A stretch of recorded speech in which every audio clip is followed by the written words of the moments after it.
It was a beautiful morning on the island of Sodor. Thomas the Tank Engine's blue paint sparkled in the sunshine as he puffed happily along his branch line with Annie and Clarabel. He was feeling very pleased with himself.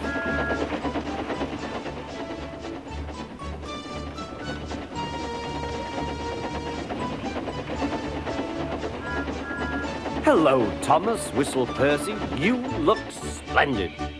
"Yes, indeed," boasted Thomas.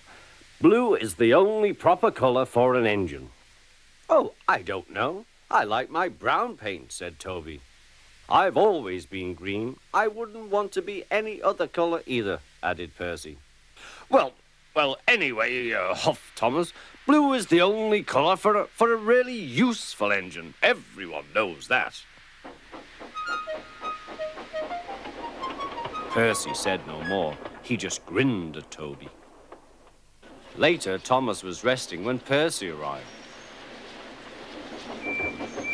A large hopper was loading his trucks full of coal. Thomas was still being cheeky.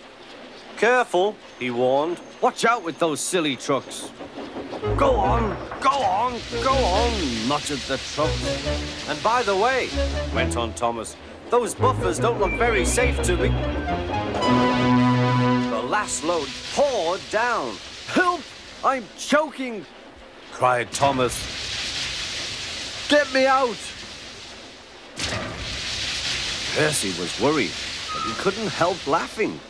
Thomas's smart blue paint was covered in coal dust from smoke box to bunker. "Ha ha," chuckled Percy. "You don't look really useful now, Thomas. You look really disgraceful." "I'm not disgraceful," choked Thomas. "You did that on purpose. Get me out."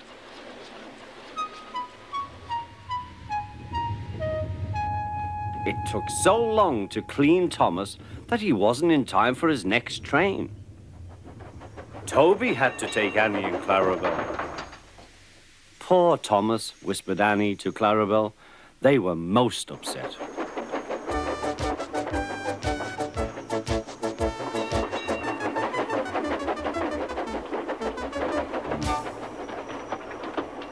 Thomas was grumpy in the shed that night.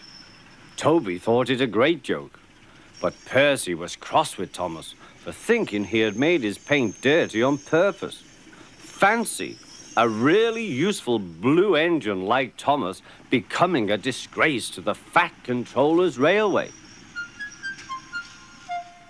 Next day, Thomas was feeling more cheerful as he watched Percy bring his trucks from the junction. The trucks were heavy and Percy was tired.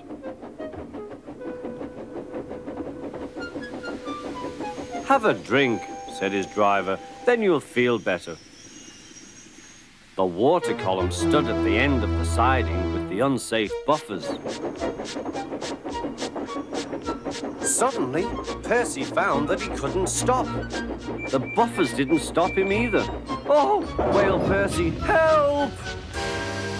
The buffers were broken and Percy was wheel-deep in coal. It was time for Thomas to leave. He had seen everything. "Now Percy has learned his lesson too," he chuckled to himself.